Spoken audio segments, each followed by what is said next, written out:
students of Lautoka Andhra College, a milestone in education at Lautoka, one and all, to available here this morning from 7 o'clock. I'm optimistic the investment done at our school from classroom unit opening, our library opening. Principals and head teachers of nearby schools. I see a very strong delegation. Teachers of both the schools. Parents, members of the Vanua, ladies and gentlemen, and our dear children, Gulavanaka to you all. Children, good afternoon to you all. Children, good afternoon to you all. How are you all?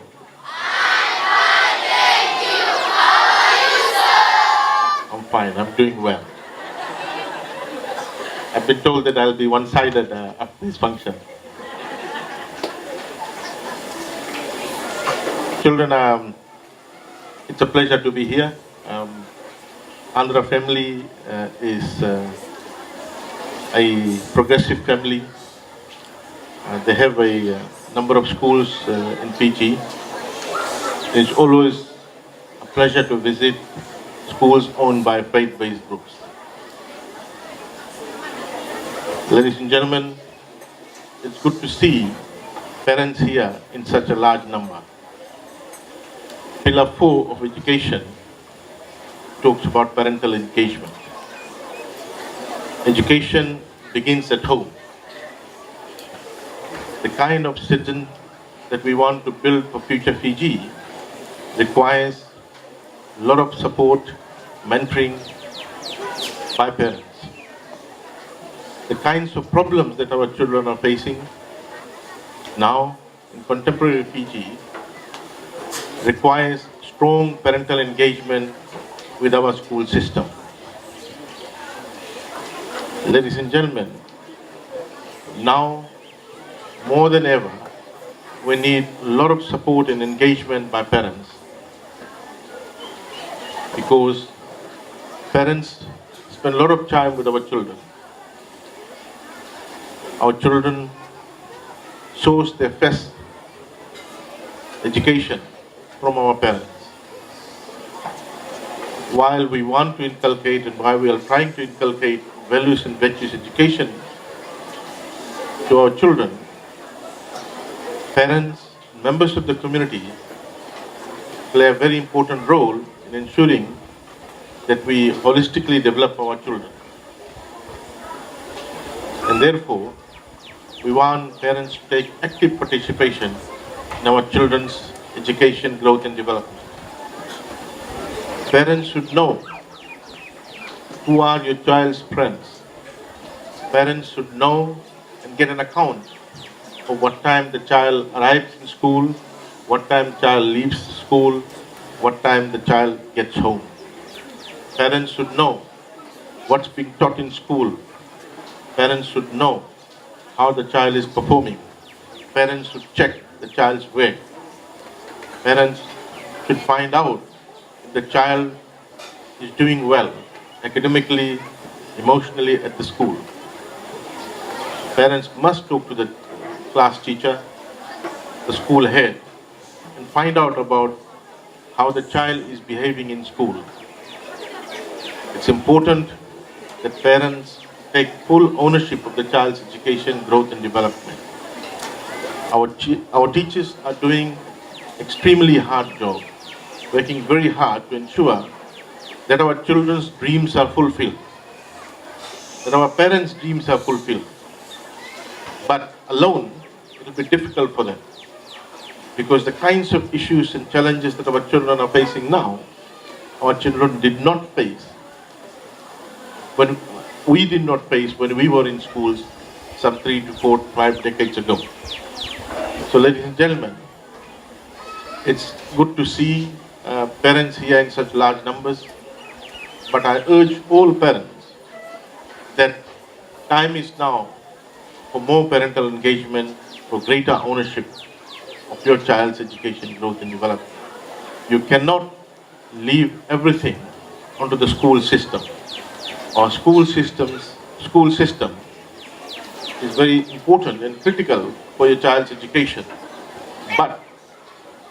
But we need your support. We need you to prepare your child on how your child will behave in the school system, how your child will conduct himself or herself at school. You need to prepare your child, you need to talk to your child.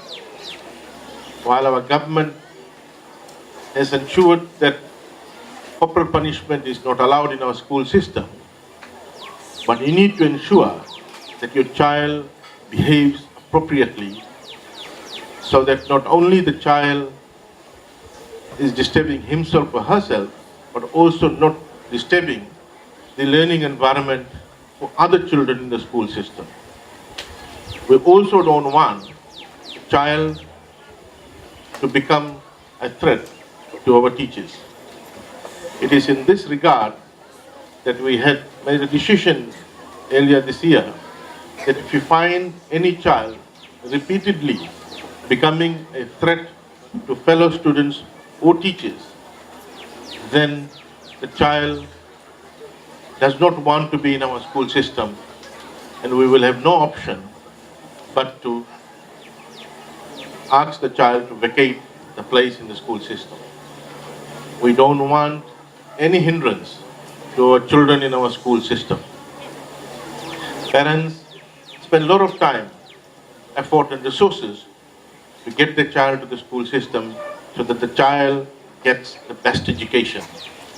And we don't want any other child to come and spoil that particular dream of the parents. Ladies and gentlemen, our Honorable Prime Minister, Honorable Bani Marama, our government is very particular and committed about educating our children. We strongly believe that we can deliver a prosperous, stable and progressive future Fiji by ensuring that our children are educated, by ensuring that future Fiji's foundation is firmly pegged on education. And it is in this regard that we have decided that there should not be any obstacle for children gaining access to education, whether it's ECE, whether it's primary, whether it's secondary education or tertiary education. There were days when the children of the rich and elite were able to attend ECE and then come to year one, while the children of the poor could not afford to attend ECE and therefore went to year one directly. And therefore, in year one, we had children not on the same level. And there started this dichotomy about children better prepared versus children who were poorly prepared because they did not have ECE education. Gone are those days. There were times and days when children were sent home because they couldn't afford to pay fees. Children couldn't come to school because they couldn't afford to pay bus fare. Children were not able to prepare themselves well because they did not have textbooks, because they couldn't afford to buy textbooks. Those days are gone. Ladies and gentlemen, all you have to do now is look after your children, mentor your children, ensure they come to school every day, ensure that they come to school with the right frame of mind so that they can concentrate in school and acquire the basic knowledge that we want to provide. Ladies and gentlemen, we are now looking at ensuring that there's a level playing field with respect to schools, no matter where they originate from. It is in this regard that we are devolving a lot of resources to less developed, poorly equipped schools in the Interior and Maritime Division. Over the last 2 years, we have spent an additional $14 million to give small grants to schools in interior rural areas, Maritime Division. We also changed the pre-education grant formula so that we give more per capita grant to those smaller schools in the Interior and Maritime Division so that they can catch up and improve their infrastructure so that children out there are able to get the same learning environment as children in the urban area. It's important that every child in this country are able to get the same learning environment. We have got the same teachers from the same university, same curriculum, same exam papers. The difference is the infrastructure, the quality of infrastructure. In this regard, we are working also closely with the NGOs and social partners so that we could leverage the kind of support we get. And I must say that we have received a lot of support from international donors, development partners, NGOs and social groups who have assisted our schools and are assisting our schools. Ladies and gentlemen, our government's commitment to education is demonstrated by the level of budgetary allocation that we have made to education. This year, in this current financial cycle, we have invested or allocated 20% of the entire budget for education. No other small states in the entire Pacific, the Caribbean, or the small states African region have allocated 20% of the entire budget for education. Imagine 1/5. There's so many ministries, but one ministry alone is getting 1/5 of the entire budget. That demonstrates two things. First, demonstrates government's recognition of importance of education. And second, such a large amount of allocation demonstrates the amount of work that we need to do given the years of neglect by past governments in supporting our schools, particularly schools in the interior and maritime division. Our education model is unique. Apart from 12 schools, all the other schools are owned by members of the community or faith-based groups. They constructed these schools decades back. But because those schools were not owned by government, past governments neglected it and said that, look, it's your school, you should upkeep, maintain, etc. And it is in this regard that the schools are in bad shape. Now we have decided that we will look after the schools. We will provide the grant that can be utilized for enhancing the learning environment of the school. The pre-education grant that we are providing, we have made it very flexible. Anything to do with improving the learning environment of the school, whether it is buying of photocopier, printing materials or resources for the teachers, or it is about doing repair and maintenance of the school, construction of fence, renovation of the ablution block, or construction of additional classrooms, etc. So, ladies and gentlemen, in addition to that, we're looking at providing small grants to schools who are not within the vicinity of urban area or within the reach of the rich corporate sector, or are supported by very well connected people like Justice Kamal Kumar and other members of the corporate sector. Ladies and gentlemen, our support and assistance to all schools will remain. As we have assisted this school, we will continue to assist these schools and other schools. We are mindful of the fact that children numbers are increasing in the urban area for several reasons, and we will continue to work with the school management to assist them in constructing additional classrooms. And I did have discussion with the school head teacher and management, and we will definitely look into their request. But I want to urge that this opportunity of educating your children never existed. I want all parents to work very closely with the school management and the school head and school teachers to ensure that your children get best education. Now, we can provide a very good education system, we can provide very good infrastructure, but at the end of the day, the uptake of the educational product that we are providing depends to a large extent on the child and the people behind the child, the parents. So I think it's important that we continue to talk about how parents will engage with the child's growth and development so that we are able to deliver onto our national vision of delivering a knowledge-based future Fiji. Ladies and gentlemen, we are continuously examining our educational product so that the children that graduates out of our primary school or high school system is second to none. We no longer are looking at PG as the market. We want to ensure that the products that come out of our school system are relevant not only to the PGN market but to the global market. Expectations of the industry, expectations of university are changing, and therefore we have got a dynamic education system where we continuously interrogate the existing curriculum and we continuously revise to accommodate changes that is taking place in the global market. Our children are being educated about sustainable development goals, which is a remarkable thing in terms of ensuring that our graduates are internationally recognized.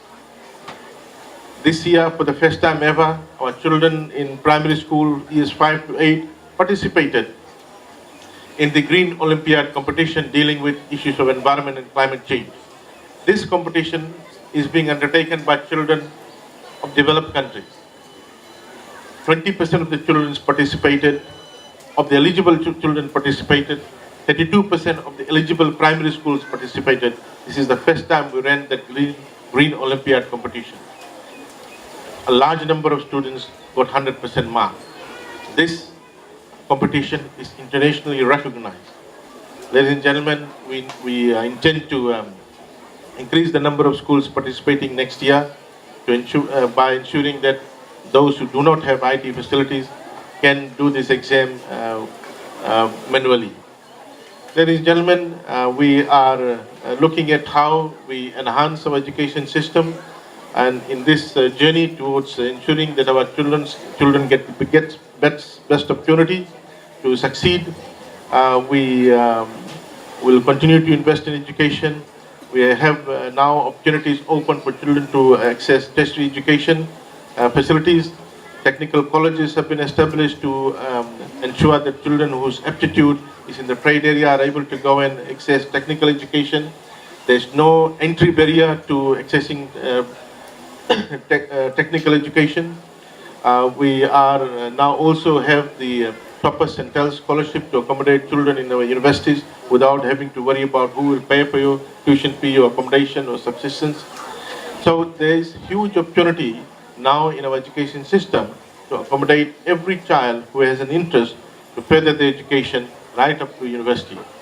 So, ladies and gentlemen, with these words, I want to assure all stakeholders that this is an era where every child's dreams can be fulfilled, every parent's dreams can be fulfilled.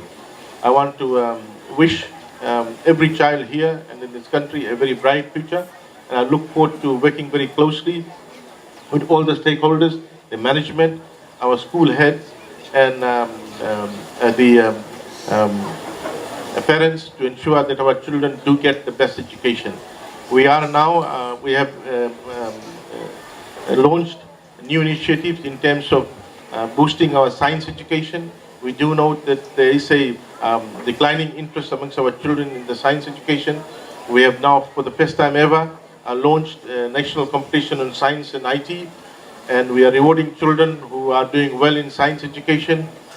We are also rewarding best performing schools and school heads. For the first time ever, we gave awards to that, so that every school who are doing well are recognized.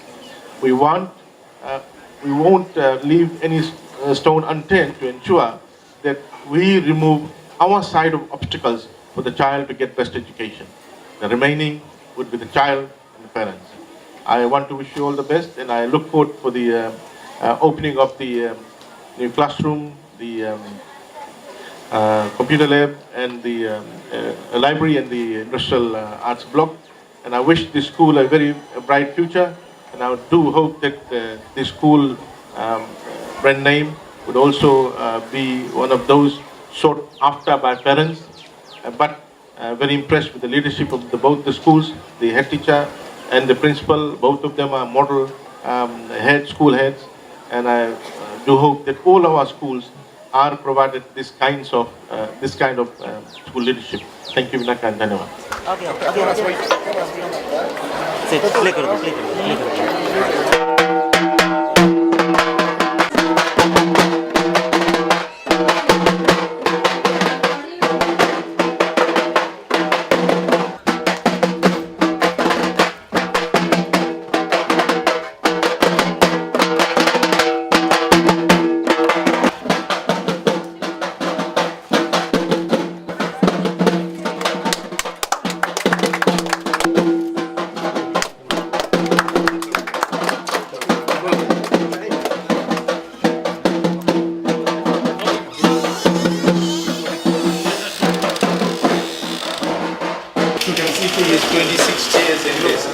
basic experience. Class. Right.